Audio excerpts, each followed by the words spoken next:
ఇప్పుడు సినిమా రంగంలో కూడా ఎప్పుడైనా మీరు బాగా అంటే సాంగ్స్ చాలా సాంగ్స్ రాశారు అయితే వాటిలో కొన్ని ఏంటంటే ఎందుకురా అనిపించే పాటలు ఉంటాయి, అట్ ద సేమ్ టైం కొన్ని మనసుకు సంతృప్తినిచ్చే పాటలు ఉంటాయి. అలా మీకు బాగా సంతృప్తినిచ్చినటువంటి పాట ఏంటి? ఎట్ ద సేమ్ టైం ఎందుకు రాసాం ఈ పాట మనం అనుకునే పాట ఏంటి? అవి ఎక్కువ ఉంటాయి, రెండవి ఎక్కువ ఉంటాయి.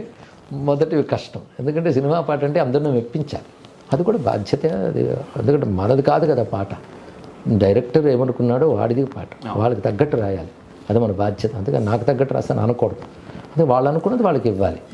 పైగా అది బ్రతుకు తెరువు కూడా కనుక మన స్టాండ్ అవ్వాలంటే రంగంలో వాళ్ళకి తగ్గట్టు వాళ్ళకి అంతే. అయితే ఆ సమయంలో మనకు తగ్గట్టుగా కూడా తృప్తి, రెండు కలిసేటట్టు తృప్తి కలిగిస్తాయి. మంచి భావం ఎక్కడ చూపిస్తామో అలాంటివి. అయితే చిత్రం మరొక విషయం అనేది, సినిమా రంగంలో కూడా నాకేదో దైవ ప్రేరణ ఉందని అనిపిస్తుందండి ఇక్కడ. నేను ఎందుకంటే సినిమా రంగంకి వెళ్ళకముందే శివునిపై నేను చాలా పాటలు రాశాను. శివపదం అని పెడితే అప్పటికే చాలా రాశాను. ఇప్పటికి 3000కు పైగా రాశారని చాలా కొన్ని వేల రాశాను. 1000 మొదటి నాకు లెక్క కట్టి 1000 లెక్క కట్టుకుని ఇంకా చాలా. అయితే అప్పటికే నేను చాలా రాశాను. సినిమా రంగంలో పాటల కోసం వెళ్ళండి, దేవుడి పాటలు రాయడానికి కాదు, సినిమా పాటలు రాయడం. కానీ చిత్రం ఏంటంటే నా మొట్టమొదటి అవకాశం పెదరాయిల్లో జాతర పాట, శివుడి జాతర పాట. మరి అటు ఉన్నప్పుడు ఏమనాలి చెప్పండి ఇక్కడ. తర్వాత అనేక పాటలు రాశాను, కొన్ని మంచి భావాలతో చూపించిన పాటలు ఉన్నాయి. సుస్వాగతం పవన్ కళ్యాణ్ గారికి రెండో సినిమా. ఇంకోటి పవన్ కళ్యాణ్ గారు మొదటి సినిమాకి కూడా నేనే పాట రాశాను. అక్కడమ్మ ఇక్కడమ్మ సినిమాకు నేను 3 పాటలు రాశాను. సుస్వాగతం రెండో సినిమా.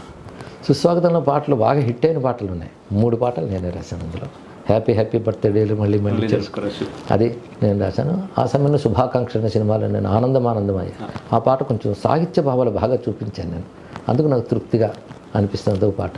అలాగే మంజునాథ సినిమాలో ఈ పాదం పుణ్యపాదం.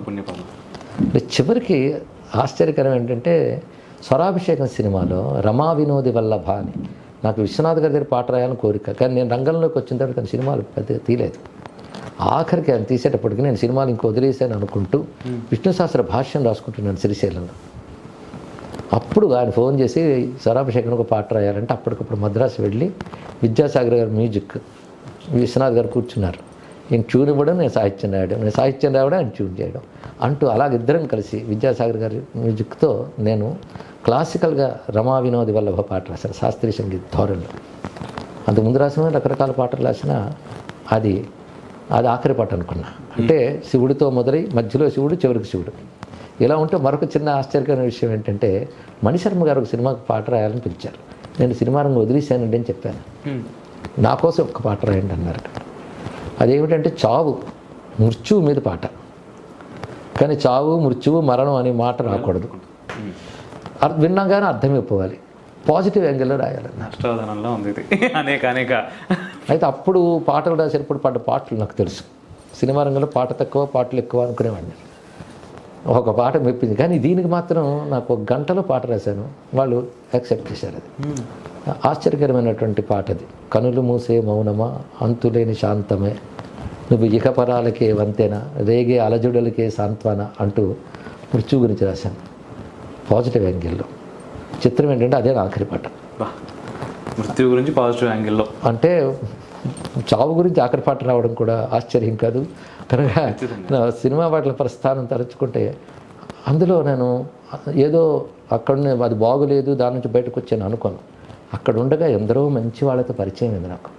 సిరిమల్లి సీతారామ శాస్త్రి గారు, వెటు సుందరామూర్తి గారు, భువనచంద్ర గారు, వెన్నెలకంటి గారు, అలాగే వీళ్ళందరూ నాకు అప్పుడు మంచి మిత్రులు. ఎంతో మంచి సాహిత్య తనికెళ్ళ భరణి గారు, ఎస్పి బాలసుబ్రహ్మణ్యం గారు మొదటి నుంచి నాకు చాలా పాడతా తీయగలో మీరు గెస్ట్గా వెళ్ళినప్పుడు ఎస్పి బాలు గారికి మీకు మధ్య జరిగిన ఒక సంభాషణ నాకు ఇప్పటికీ గుర్తుంది.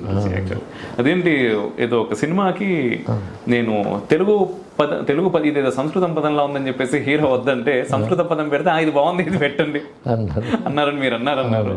మీరు చెప్పే విధానం కూడా అది నా బ్రెయిన్ నుంచి చాలా బాగుంటుంది. వారితో సాంగత్యం ఒకటి నాకు చాలా ఆనందకరమైన విషయం. బాగా మంచి గాఢ అనుబంధం నాకు వారితో ఉన్నది. అంతే కదా, నా శివపదాలు కూడా చాలా పాడారు. కచేరీలుగా నా వ్యాఖ్యానించి ఆయన పాడడం జరిగింది. అలాగే నా వ్యాఖ్యానంతో అన్నమీకీర్తన కూడా పాడారు.